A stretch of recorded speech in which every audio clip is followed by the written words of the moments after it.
Aula passada nós vimos sobre os minerais. Hoje nós vamos ver os processos formadores de rochas, né? E eu gosto muito de ressaltar, mais do que a classificação dos tipos de rochas, que vocês vão ver como futuros educadores na área de geociências e até nos livros didáticos, dá-se muito mais ênfase aos tipos de rochas do que o processo. E aí a gente mostra para vocês que é muito mais interessante primeiro estudar o processo, saber a qual rocha que se tem classificado para cada tipo de processo, acaba sendo uma consequência e fica muito mais fácil de entender. Porque às vezes você pode pegar uma rocha e ao observar as características dessa rocha já saber que tipo de processo, independente até de saber o nome dessa rocha. A rocha é um conjunto, é um grupo, né? Uma coleção, um agrupamento de minerais. E tem rochas que tem só de um tipo de um mineral só, mas são vários minerais, são vários cristais, e rochas que têm vários tipos de minerais. Tem três processos muito bem distintos, básicos de formação de rocha. Você tem o processo ígneo, que é magmático, resfriamento de magma, o processo sedimentar, que vocês vão ver, nós vamos falar sobre os processos de sedimentação, e o processo metamórfico. Então o processo ígneo, que tem relação com o magma. O que é magma? Como é que vocês definiriam o magma? É um líquido, mas que tipo de líquido? Um produto? Não, na verdade, o magma nada mais é do que a rocha no estado líquido. Então o magma é rocha em fusão. O processo sedimentar e o processo metamórfico. Se vocês fossem ensinar processos formadores de rocha, naturalmente eu acho que o mais fácil, que as pessoas já ouviram falar, já viram em filmes, né, começa pelo processo magmático, que as pessoas já viram em filme e em alguns lugares até viram, né, o processo mesmo de formação. Então o mais comum, mais conhecido é a solidificação por resfriamento de magma, como ocorre nos vulcões.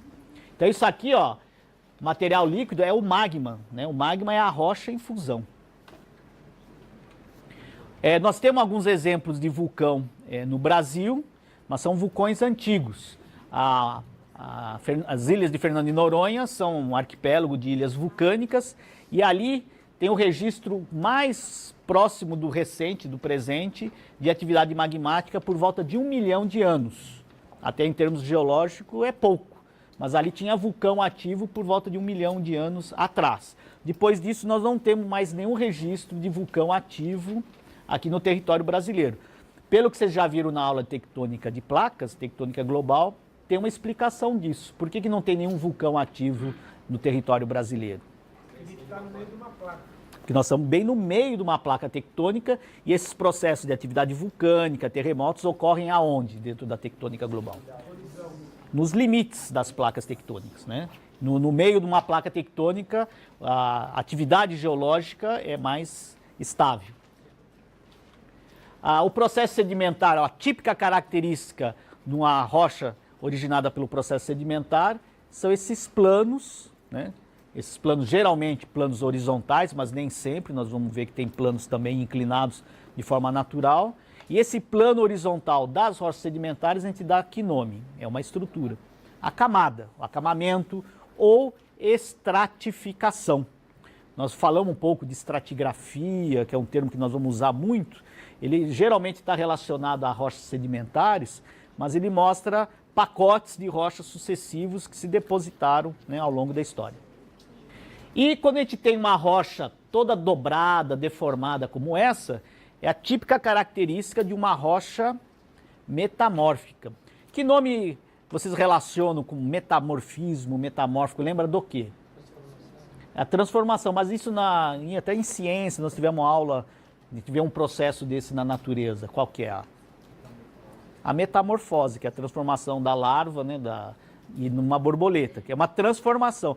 Então esse termo tem a ver com a mudança, com a transformação. Então as rochas metamórficas, elas são produtos da transformação de rochas pré-existentes.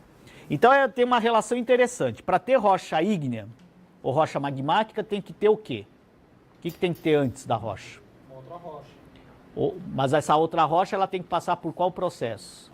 Magmático. O magmático, que é ela entrar em fusão. Então, para você ter uma rocha ígnea, qual é o material imediatamente antes da formação dela que você tem que ter? O magma, tem que ter um magma. Então as rochas magmáticas são produtos do resfriamento do magma. Para ter uma rocha sedimentar tem que ter o quê? Sedimento, que são os grãos, os clastos. E para ter uma rocha metamórfica tem que ter o quê antes? Outra rocha, né? Então, por isso que até na sequência a gente sempre explica as rochas magmáticas, né, as rochas ígneas, depois as rochas sedimentares e deixa as rochas metamórficas como o último processo para explicar. Fica um pouco mais didático, né? Então, quer dizer, a rocha metamórfica tem que ter uma rocha anterior que vai dar, por processo de aumento de ígnea, quanto sedimentar, ou até uma outra rocha metamórfica, para se transformar em metamórfica. Mas tem que ter uma rocha, né? Essa é a diferença. Então, o processo ígneo. Típico vulcão, você tem uma câmara magmática em profundidade, o magma, né, que é a rocha em fusão, ela encontra passagens, que seriam fraturas, qualquer descontinuidade na crosta, e ela vai atingir a superfície. Vai formar derrames de lava, que é o magma mais viscoso, mas junto com o magma sempre vem muito material gasoso e líquido e acaba sendo uma atividade às vezes altamente explosiva, porque o gás leva essa explosão e leva grande quantidade de material para a superfície. Vocês vão ver isso na aula específica sobre rochas vulcânicas. Inclusive hoje as cinzas vulcânicas, né, estão na mídia, porque o que aconteceu recentemente em umas atividades vulcânicas intensas lá na região da Europa. Essa cinza vulcânica, que é uma poeira que o vulcão joga para a atmosfera, ela tem cristais de sílica, que é a mesma composição do mineral quartzo, só que ele não está no arranjo cristalino perfeito, é como se fosse um vidro vulcânico. E isso, entrando na turbina do avião em função da alta temperatura, ela pode vitrificar e paralisar, né, travar a turbina. Então, por isso que eles paralisam os voos quando tem grande atividade vulcânica e grande material de cinza vulcânica na atmosfera. Nós tivemos registros no território brasileiro de grandes atividades vulcânicas. Uma delas, essa aqui é a paisagem na Bacia do Paraná. Lembra um pouco aquele vale do Itaimbezinho, no Rio Grande do Sul, que tem uns canyons. E aqui, de qualquer forma, dá para a gente ver a formação em pacotes. Isso aqui não chegam a ser a camadas de rochas sedimentares, mas isso aqui são sucessivos derrames de lava, material magmático, que cobriu grande parte do continente, não só sul-americano, mas quando a América do Sul estava junto com a África, e teve um extenso derrame de basalto 130 milhões de anos atrás, quando a América do Sul começou a se separar da África. Quer dizer, quando começou essa separação desses dois continentes e formação do Oceano Atlântico, esse relaxamento da crosta, que a gente fala que é uma distensão, ela promove a abertura de fraturas, e essas fraturas permitiram a subida de grande quantidade de magma que foi extravasando lentamente. Então, uma escala continental, centenas e centenas de quilômetros, tudo coberto por lava, por magma, que depois solidificou e formou uma rocha que é muito característica de atividade vulcânica, que vocês vão ver hoje na aula prática, que é o basalto. E esse basalto, apesar de ser uma rocha preta, muito dura, ela é muito suscetível, né, muito frágil à ação do intemperismo. Nós comentamos com vocês a alteração da rocha, né, quase que podemos dizer que é um apodrecimento, né, mas o termo não é correto, mas a rocha ela se intemperiza por ação da água, ação de micro-organismo, e ela se transforma, qual é o produto do intemperismo? A rocha se altera e se transforma em solo. Então essas regiões de basalto, onde teve um grande derrame de basalto, elas são geralmente áreas de terreno, de solo muito fértil. Vocês podem ver onde tem solo de alteração de basalto, tem intensa atividade de agricultura. Nós vamos mostrar um mapinha, vocês vão reconhecer essas regiões onde são regiões de intensa atividade agrícola. E aqui é interessante que vocês percebem que no topo de que seria de cada derrame, acaba tendo mais vegetação. Isso porque no topo do derrame, o magma tem muito gás, acaba ficando como se fosse uma espuma no topo do derrame. E esse material com mais vazios é o que a gente chama da pedra pome, que ele é bem poroso e é mais frágil, ele altera mais fácil para a formação de solo. Então no topo do derrame tem essa tendência de formar mais solo, por isso que vocês vão ver, dá até para contar quantos derrames ocorreram. E essa rocha, o basalto, teve a característica também de formar umas bolhas em função do gás, e dentro dessa bolha, cheia de água com sílica dissolvida, começa um processo de crescimento de cristais de fora para dentro, que vai formar o que vocês já viram que tem um monte de cristais? Os geodos, né? Então, essa é a explicação da formação dos geodos, aquele do quartzo roxo, que é a ametista, ou até o quartzo branco, várias formações, e também daquela, como é que chama aquele material de sílica zonado, não tem um cristal tão desenvolvido quanto os geodos de quartzo, mas tem cores diferentes, vermelho, preto. A ágata. Então tem que já associar a ágata de basalto, que são aquelas estruturas bem concêntricas que o pessoal tem o costume de cortar em placas, né? Fazer aquelas coisas que ficam batendo no vento, fazendo barulhinho lá. A questão esse derrame de basalto aqui no sudeste, até Argentina, Paraguai, ele é extenso. E o rio Paraguai, o rio Paraná, ele corta esses derrames e forma belíssimas cachoeiras, como as cataratas do Iguaçu. Então as cataratas do Iguaçu nada mais estão erodindo e formando uma erosão remontante, né? Que estão vendo essa garganta, ela tende a ir para montante. Isso tudo são basaltos de derrame, né? Que a gente dá o nome para esse pacote, a gente dá o nome de Formação Serra Geral. São extensos derrames de basalto aqui no nosso continente. E o único ponto que esse pacote de derrame atinge o litoral é a Praia de Torres, no Rio Grande do Sul. Por isso que a Praia de Torres tem esse nome, porque uma das características dos derrames de basalto, que a hora que o basalto ele resfria, ele tem uma característica pelo resfriamento de formar colunas, que a gente chama de disjunções colunares. Por isso que forma esse aspecto de torres, né? E deu o nome à Praia de Torres. É o único ponto em que esse derrame, né, o pacote de basalto, por erosão, ele aflora e atinge até a costa. Mostrando o mapinha aqui, ó. Aqui em azul é a área em que a gente aflora esse pacote de rocha basáltica, e aqui numa ponta, só nessa pontinha ali no Rio Grande do Sul, esse pacote atinge a região litorânea, onde tem a Praia de Torres. Você vê, o resto ele está todo no interior. E nós podemos ver aqui que o interior do Paraná, certa parte aqui do estado de São Paulo, são as áreas onde tem intensa atividade agrícola, principalmente hoje plantação de cana, porque acabam sendo áreas bem planas e com um solo extremamente fértil. E por que o solo é muito fértil? Quem poderia explicar? Então, ela vai ter uma terra, que a gente fala terra roxa, mas é um latossolo vermelho, né? O roxa vem do rossa, né? Do italiano, né? Mas a gente usa esse termo. Então, essa cor vermelha é porque o basalto ele é preto porque ele tem muitos minerais de ferro. Então, o ferro que está no mineral, ele oxida e dá essa cor vermelha do solo de alteração. Mas o fato do basalto ser uma rocha que ela se intemperiza fácil, ela está continuamente sendo intemperizada. Então, continuamente, ela está disponibilizando elementos químicos para o solo, como se fosse uma fertilização natural. O fato dela já ter alguns minerais, uns elementos químicos propícios para desenvolvimento da vegetação, mas o fato do basalto ser uma rocha que se intemperiza muito fácil. Ao contrário de algumas outras rochas que são mais resistentes ao intemperismo. Então, por exemplo, o granito, que vocês não conheceram ainda, mas vocês vão ver, é uma rocha cuja mineralogia é quartzo, a mica e o feldspato. E são minerais relativamente resistentes ao intemperismo. Então ela é uma rocha que, se ela ficar exposta, ela resiste mais ao intemperismo. Por isso que ela é muito utilizada como rocha ornamental. Ao contrário do basalto. O basalto não é uma rocha boa, porque a hora que ela fica exposta, ela se altera, né, se intemperiza. As cuestas, né, uma feição do relevo, porque justamente aqui, ó, aqui está São Paulo, a Castelo Branco é uma estrada que vai para o oeste. Ela vai cortando essas camadas, esses pacotes. Esses pacotes de rocha, eles estão aqui mergulhando para o interior.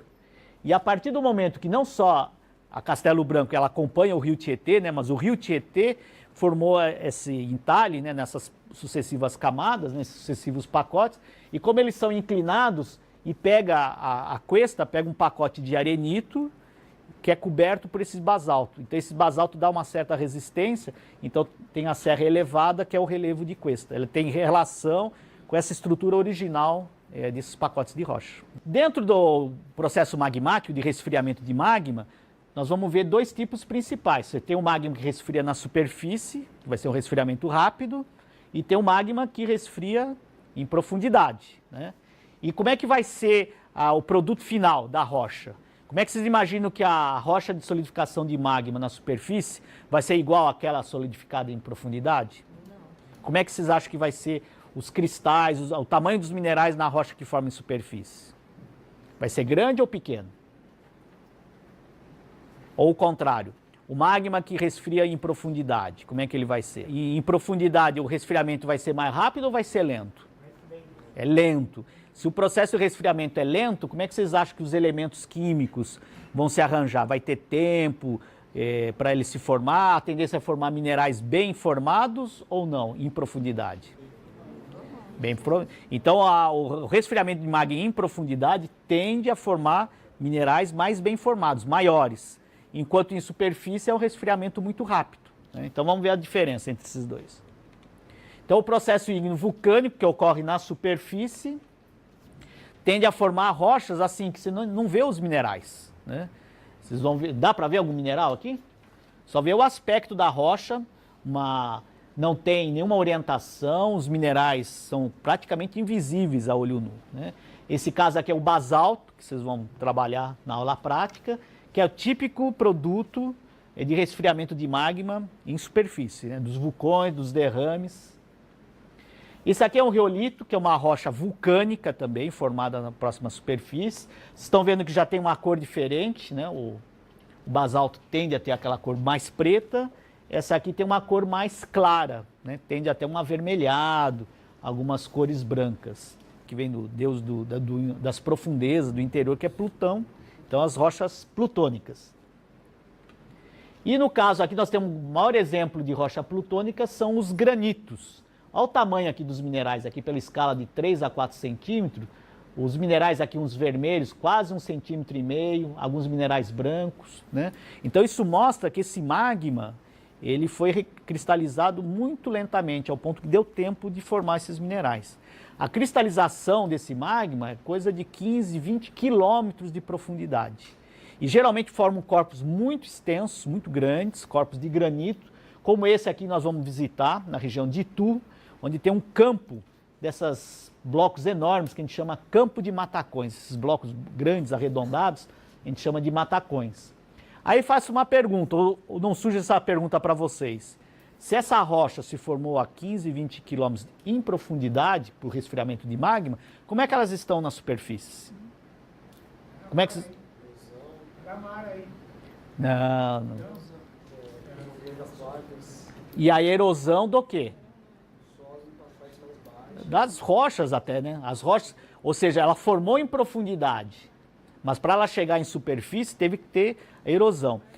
Geralmente um fenômeno desse em que pacotes de rocha que estão em profundidade chegam à superfície é por um movimento que a gente chama de epirogênese, né? Vocês vão ver mais em detalhe esse tipo de movimento, mas eu tenho assim uma forma muito boa para vocês entenderem isso. Vocês imaginarem uma jangada cheia de tijolo. Aí a jangada cheia de tijolo, ela afunda. Aí você vai tirando os tijolos de cima, o que vai acontecendo? A jangada vai subindo, e aqueles tijolos, e vai tirando o tijolo. Aqueles tijolos que estavam mais no fundo da jangada afloram. Então esse é o processo que representa muito bem o que seria o fenômeno de epirogênese com a erosão. Vai tirando as rochas de cima, e por epirogênese o material todo vai subindo. Então o material que estava em grandes profundidades de 20, às vezes até 30 quilômetros de profundidade na crosta, chegam à superfície.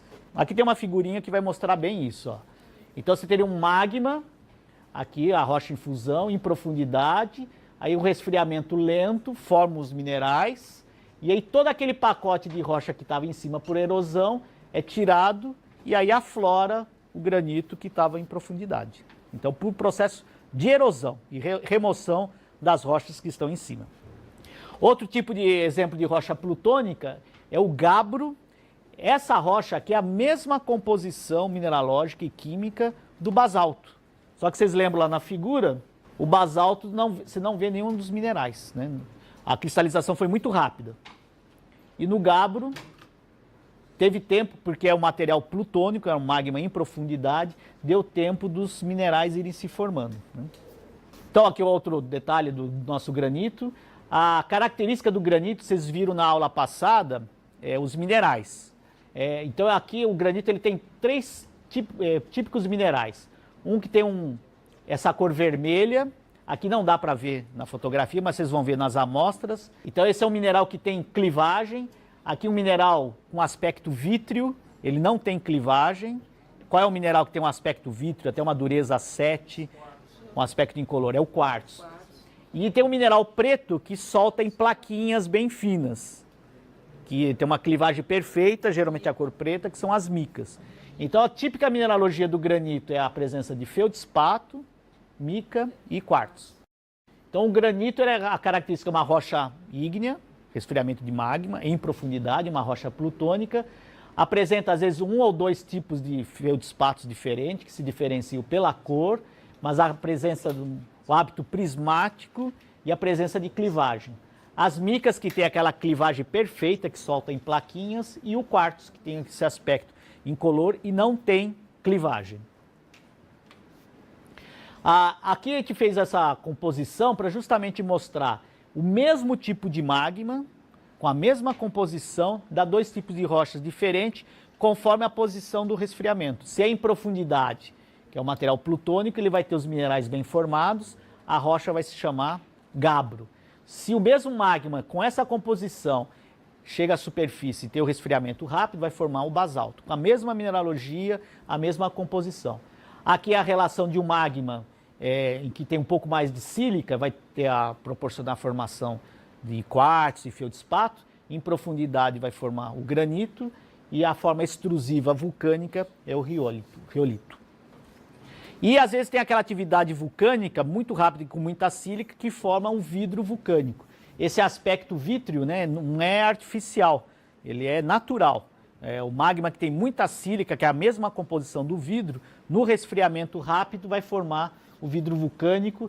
E uma característica do vidro vulcânico é a presença dessas fraturas. Como é que a gente chama essa característica da fratura? Lembra o que aqui, ó? Com essas as conchas, é uma fratura conchoidal, né? Entendido o processo magmático, vocês vão ter uma aula inteira só sobre rochas magmáticas. Hoje nós vamos falar só dos 3 processos. Então agora vamos falar do processo sedimentar. O processo sedimentar, ele também tem 2 típicos básicos. Quem que me daria alguns exemplos de rocha sedimentar aqui? Do que vocês viram lá no museu? O arenito. Tá. Qual outra rocha sedimentária que vocês dariam como exemplo? O varvito, que é uma alternância, né, de folhelho e arenito. Calcita é um mineral. Eu vou dar um exemplo assim até de o calcário. O calcário é uma rocha sedimentar. Agora, o calcário tem um processo de formação bem diferente do processo de formação do arenito. Vamos começar pelo arenito, que é mais fácil de entender. O arenito é composto do quê? Grãos de quartzo. Que a produção, a formação no arenito é como areia de praia, areia de rio, aquela areia consolidada, aquela areia, aqueles grãos soltos, eles são cimentados e viram uma rocha. O calcário já tem uma formação diferente, porque para formar o calcário não teve o transporte, a deposição e depois cimentação de grãos presentes. Ou seja, o calcário quase que ele se formou por um processo químico ou bioquímico direto da água. Eu vou dar um exemplo do material sedimentar que até a gente faz artificialmente, que é o sal, os salares. Como é que é feito no Brasil, que tem uma costa, tem um oceano, como é que é feito o nosso sal que a gente usa? Evapora a água. Você faz umas piscinas, entra a água do mar, deixa ali isolado, evapora e forma pacotes. Aquele material de sal, aquela concentração de sal, é uma rocha sedimentar. Então agora, a formação daquela rocha sedimentar é bem diferente do arenito, porque ela é produto do quê? Um produto de um processo químico de precipitação a partir de soluções.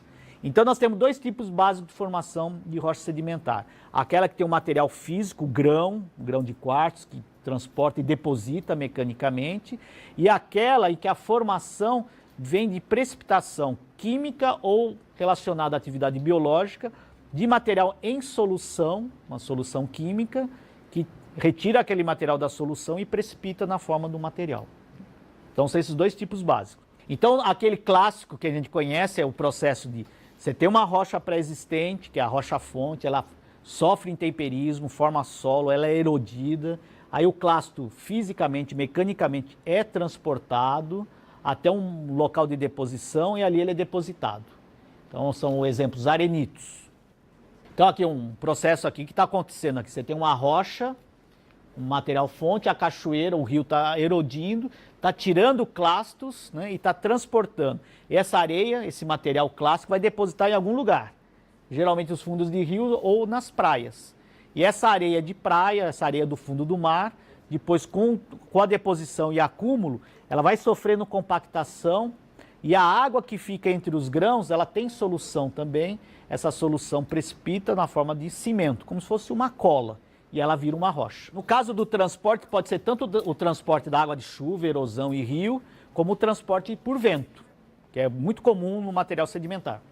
E o produto principal desse tipo de processo sedimentar são os arenitos. Sedimento e solo, nós começamos no começo da aula a fazer essa discussão. Sedimento e solo é a mesma coisa? Bom, está escrito aí que não, né? Porque é diferente. Qual a diferença entre solo e sedimento? Que é uma confusão muito comum. Do que nós já falamos. O solo é produto do quê? Intemperismo, alteração de rocha. Se a rocha ela se altera, forma aquele pacote sobre a rocha da rocha alterada, teve algum transporte, algum movimento daquele material da alteração da rocha na formação do solo? Ou seja, eu pergunto para vocês, o solo tem transporte para a formação de solo? Um transporte mecânico? Não, é uma alteração, até tem uma palavra que a gente vai usar muito em geociência, uma palavra bonita. Como é que a gente fala um processo que ocorre no mesmo local, sem transporte, sem movimentação? Ele ocorreu... Não, a erosão implica na remoção, na retirada. A gente fala que isso é um processo de alteração in situ, né, no próprio local, não teve transporte. Se tem erosão, você tem partícula em movimento, isso aí já não é mais solo. O sedimento implica em você ter erosão, transporte e deposição. Por isso que sedimento não é a mesma coisa que solo. O solo é o produto de alteração da rocha e o sedimento é quando teve erosão, transporte e deposição. Então, solo é diferente de rocha ou sedimento. O sedimento tem transporte. No solo não há transporte físico, não há uma movimentação física que faça ele virar sedimento. Agora tem as partículas do pacote sedimentar que são formadas, então, aquele exemplo, que nem o sal. Você tem um material em solução, aí ocorre uma precipitação química ou um processo orgânico, biológico, que tira aqueles íons que estão dissolvidos na água e torna ele um material e um mineral, né? Aqui um exemplo, as conchas, né? A concha está numa água que não tem partículas, não tem nada, só tem solução. Aí o organismo retira aquela, geralmente é o carbonato de cálcio dissolvido, e faz o esqueleto. E depois isso aí é transportado e vira um sedimento. Então as conchas são partículas, são sedimentos. E um acúmulo de concha desse tipo vai formar uma rocha que a maior concentração química, né, a composição química dela é o carbonato de cálcio, que é o calcário. Então, geralmente os calcários são rochas intimamente associadas à atividade biológica. Os corais, coral, né, você tem uma região geralmente de água muito límpida, com calor, isso proporciona grande quantidade de precipitação e formação de carbonato de cálcio. Então é um esqueleto de carbonato de cálcio do coral, isso depois ele pode ser quebrado, transportado e depositado. Esse bioclasto ele não veio de uma rocha-fonte fora da bacia, ele se formou na própria bacia de deposição. Essa é a diferença dos dois principais tipos de processo. O arenito implica que aquele grão, ele veio da onde? De uma rocha que estava fora da bacia sedimentar. Então você tem os dois tipos de sedimento, aqueles em que o material veio fisicamente fora da bacia, que é o grão, o clasto, e aquelas rochas que formaram dentro da bacia, química ou bioquimicamente, na própria bacia. Então essas as duas grandes diferenças. Então formam os corais, né? Bahamas, aquelas ilhas, chegam a formar ilhas, todas de carbonato de cálcio, originado, precipitado a partir da própria bacia sedimentar.